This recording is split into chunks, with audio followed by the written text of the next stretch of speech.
Report finally confirmed yesterday. Will Stein is the new head coach of Kentucky football, 5-year deal, and he will coach out the rest of the Oregon season. He'll pull what they call a Dan Lanning. Yes, he will. He will finish the year with Oregon, which I'm assuming was always kind of the deal. I think Lanning, if you told me Lanning had like some kind of an agreement with all these guys of like, I want you to finish the season with me, I wouldn't be shocked. We'll wait to see what Lapoy is going to do. I don't think that's official with Cal.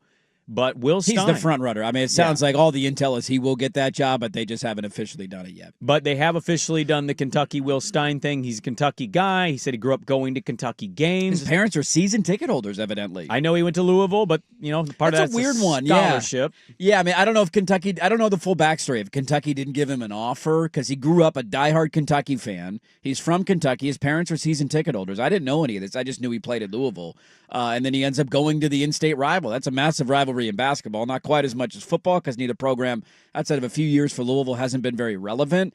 But clearly a coming home moment for him and a very big deal for him. So you're going to have Will Stein the rest of the season. We'll see where that goes. And then Will Stein is off to Kentucky. I mean, this was kind of what we talked about the last few weeks, right? Like his name wasn't popping up a ton, but I kept saying, like, there's dominoes that fall here. Now I figured it'd maybe be another gig that a coach left. Kentucky looked at Mark Stoops and said, dear God, we would love to have somebody who cares about being a football coach again. Now, his buyout, the funny story on that was his buyout's like $30-something million, and it was due in the first 60 days. He didn't want to coach anymore so badly that they went to him and were like, can we please spread this buyout out? And he was like, hell yeah, dude, I'm out of here. I don't want to do this anymore.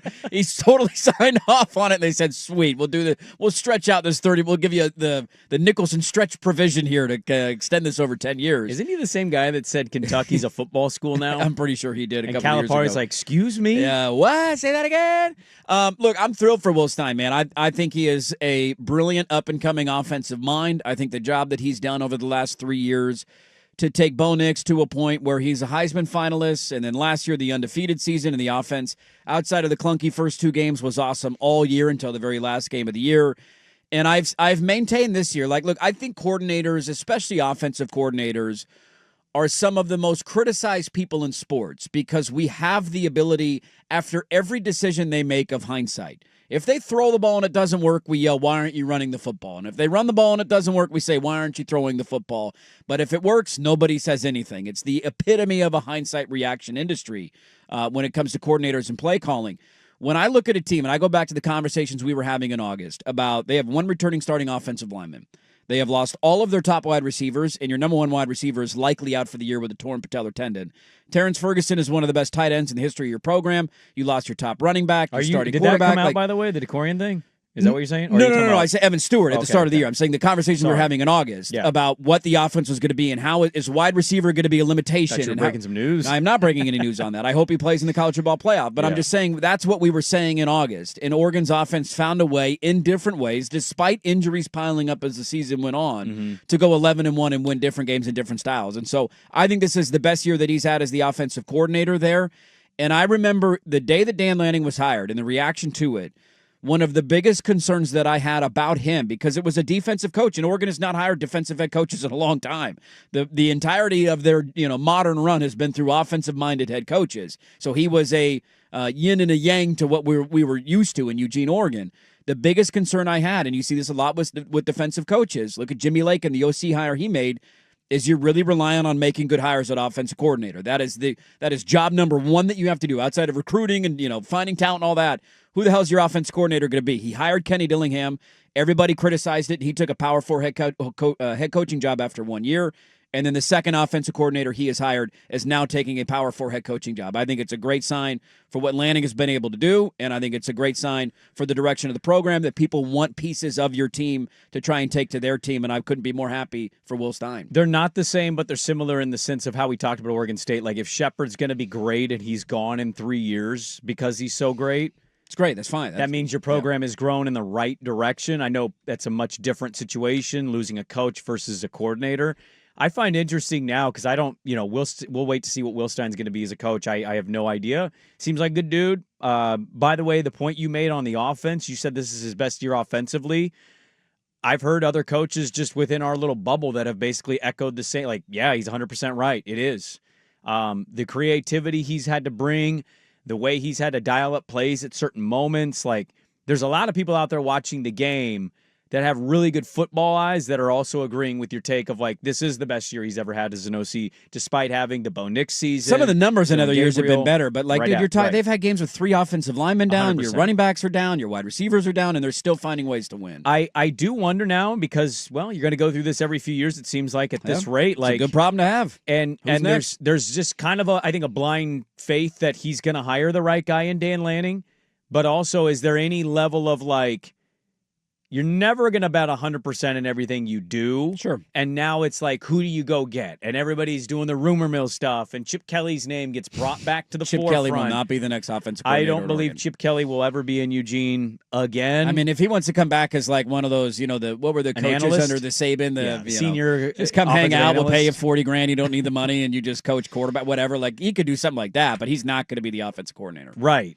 And so now it's just a matter of like where you go with this because Will Stein was a name we heard at the end of the search. A lot of us didn't know that name at the start of the search. Mm-hmm. And so now you would assume Lanning is not going to be unprepared for these things to happen.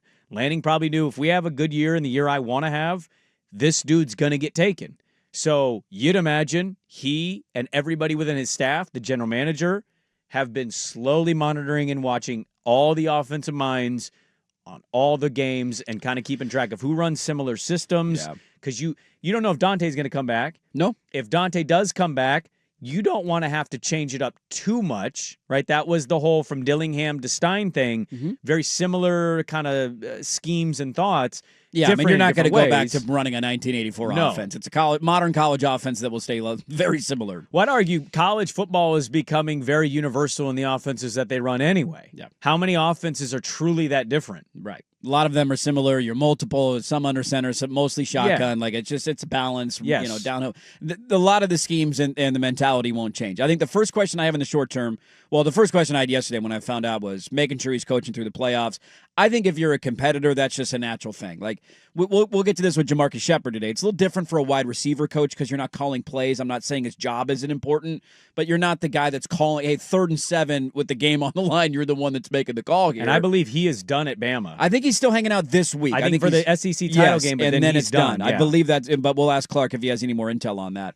They're a little bit different for coordinators, and I think for Lanning, who did it at Georgia, won a national title while balancing both roles, that was an important thing for him. And if you're, again, a competitor in Will Stein, you want to continue to do that. The next question I have is who goes with him? Who on the staff does he take with him? Because there will be guys that follow. Does he make one of their position coaches an offensive court, right? Does he give somebody that mantle and label? He just elevate somebody and not have to go outside? Well, I'm saying for Stein, too, who's going. But absolutely that's the case for Oregon. I wouldn't be shocked at all. The first name that I also thought of is Austin Novosad will be a Kentucky Wildcat next year if Dante Moore especially comes back for another season. He's likely going to follow him, which he was his guy originally. Don't blame him at all for taking that job. Look, there's a number of outside names you're going to hear from. The North Texas offensive coordinator is getting bantied about.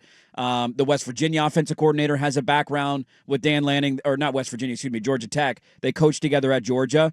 The in-house guy that I got my eye on and circled is Rashad Samples. He's the running back coach that they hired when Lachlan left for Ohio State. Dynamic recruiter, super young guy. I don't know what his chops are calling plays in that regard and having a scheme and everything, but he is beloved inside that room and viewed as one of the next up-and-coming coaches on their staff. So be curious to see where they go, but you're never going to bat 1,000. I think based on the level of acquiring talent, it's always going to be a very desirable job. Oregon has the resources to pay north of $1 million, and I'm excited to see where it goes. A very good problem to have that we're not talking about firing coordinators. We're talking about coordinators getting Power 4 head coaching jobs. 5-year deal for Will Stein at Kentucky. We wait on Taj Lapoy. As Dirt mentioned, he is the pretty big favorite to land the Cal job. We haven't heard anything confirmed on that other than the rumor mill stuff of that's where they're kind of keeping their attention. So if that breaks or it comes across, we'll talk about it when that happens.